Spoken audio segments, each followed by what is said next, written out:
Hello everyone, let's take a moment to reflect upon the great individual known as Bbbbbaaayooouuu aka Nier. He did a tremendous body of work, emulation-wise, and so many great, impeccable code additions have been left behind. Hello everyone, let's take a moment to reflect upon the great individual known as Bbbbbaaayooouuu aka Nier, who has left behind such an incredible, impeccable body of code addition work. He has taken from his...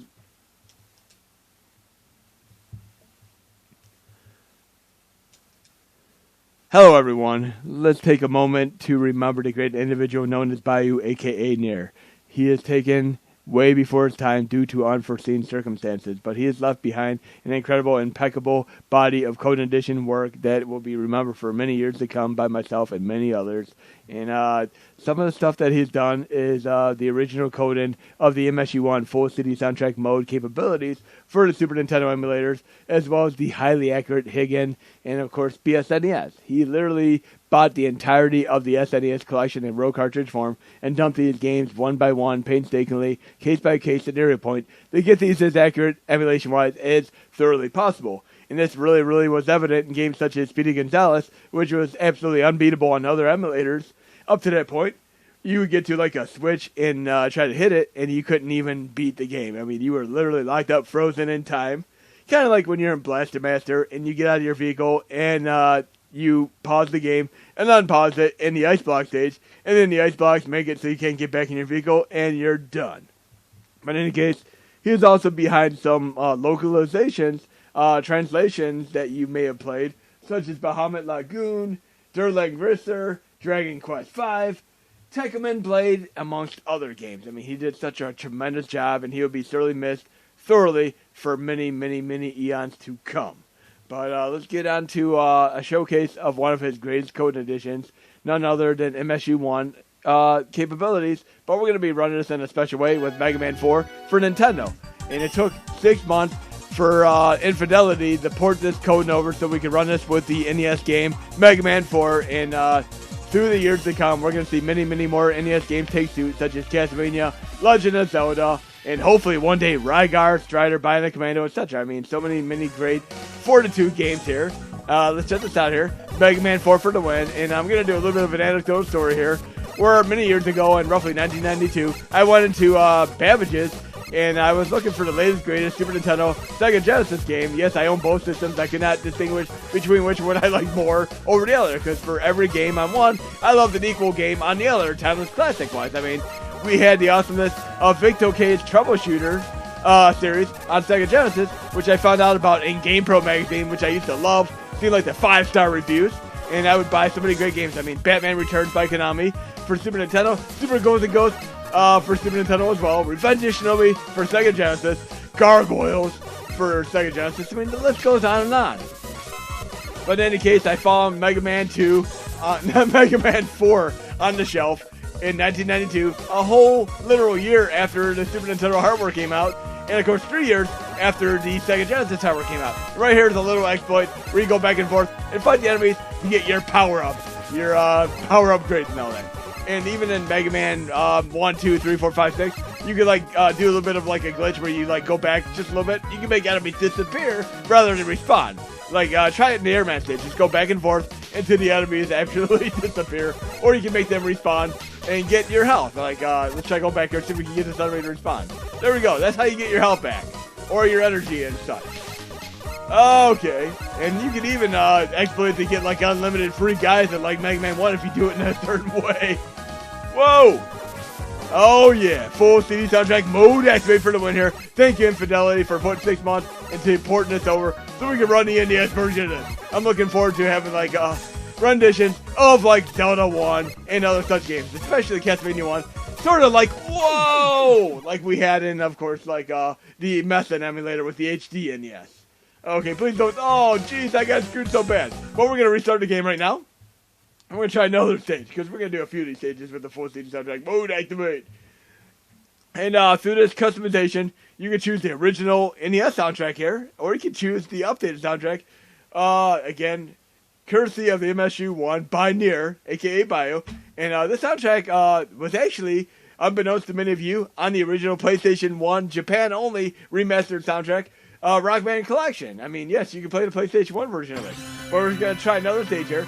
And you can actually have your selection of like a half dozen intros. Here is obviously the PlayStation 1 intro. But you can do like the Mega Man Powered Up intro or Mega Man X4, 5, 6 intros. I mean, it is so awesome. The little painstaking awesome is there. Or you can do a password mode into it. But we're going to try another stage. We'll do Pharaoh Man next. There we go. Oh, yeah. And I'm going to tell you a little interesting story about many years ago when actually, when I was a big fan of Mega Man, I actually sent in a letter to the Capcom company in the United States, California, United States, with my ideas about some Mega Man stage where they'd have a bouncy Rubber Man style stage. And they thanked me and gave me stickers, Mega Man stickers. But I don't know if it's coincidental or not, but sometime after, one of the Mega Man games had a stage very similar to my original want and design of like a stage where you're like bouncing up and down to the entire stage. I mean, I'm not going to give myself any kind of due credit because it is such a generic idea, but it's definitely something that I wrote in Nintendo Capcom about at one point, and I got some nice, nifty Mega Man stickers. And yes, way back, there's a point when these companies... do I have to jump or fall through here? It's been a while. Yes, I gotta fall. Proto Man, if I remember correctly, it's been a while. I mean, I've been doing so much for the scene modification-wise over the last several years. It's been a while since I last played a Mega Man game. I mean, I'd have to say, like, Mighty Number 9 is probably the last Mega Man-oriented game I played. And it's so interesting to think that the original person behind the Mega Man 1 is behind Mighty Number 9. And it was critically bashed, but I absolutely enjoyed the game. I mean, I don't want to detract from it at all. I mean, I enjoyed it. And it is more like, I'd say it's more like a gunvote style game than it is a Mega Man game. And spoiler alert, some of the 3D shenanigans that happen in the game kind of were cool as hell to see. Okay, I'm getting screwed here. Can we like get a little bit more energy here, do a little bit of respawn here? Yeah, there we go. Let's do some respawn here. That's how you get energy back, folks.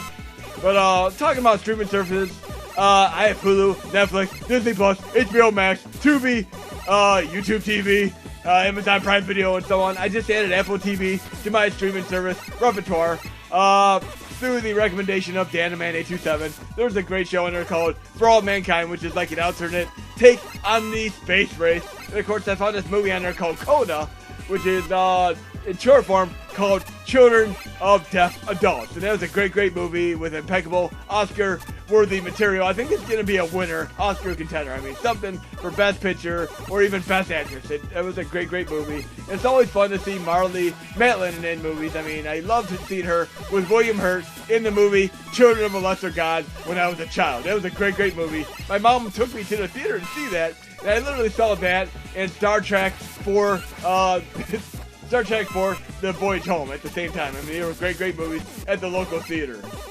And I still go to theaters on a weekly basis, seeing the latest, greatest movies. I saw Free Guy last week, and before that I saw like the Fast and Furious 9.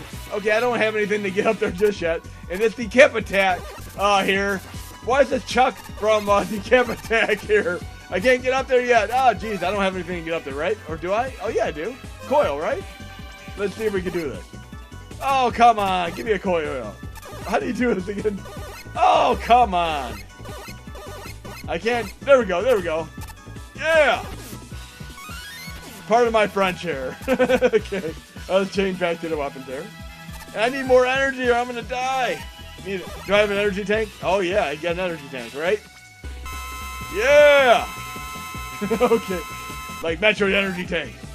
I'm going to make it to the stage if it's the last thing I do. I mean, it's not the best stage to do first.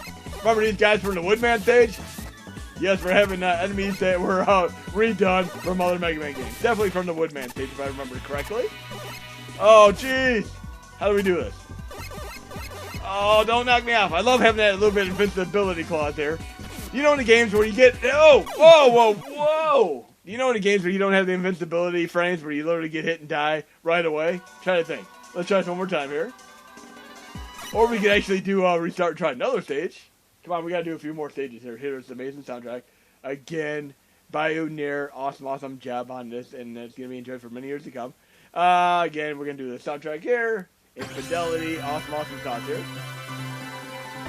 Okay, and I'm really hoping one day we get the Mega Man vs. X Street Fighter on like our next gen because it was a fan-made game, and one of the people at a convention for Capcom approached Capcom representative, and it actually got turned into a real game, which is released for free. Yes, you can download it. I put it in one of my last releases, But I think they're finally going to be able to work out the licensing arrangement here and put it on like Nintendo Switch, Xbox One, and even like PS4. I mean, Mega Man X Street Fighter is awesome. You have like stages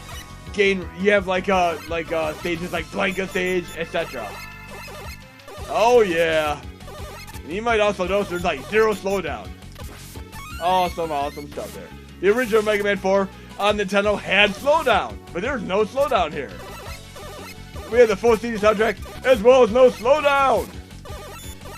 And how many games do you know that you like that are underwater related? Oh, what the hell? It's like Metroid style enemies here. Reminds me of In the Hunt. And I do like some of the later ports of Mega Man games like, I'm trying to remember, was the slide actually in the original Mega Man 4, or was this added in the collection? I know it definitely wasn't in Mega Man 1 and 2, but they added it later on. So it's been so long that I'm trying to remember at what point some of these additions were added. Another game I need to pick up is actually R-Type Final 2. There's actually some homage DLC stages you can get as well for that.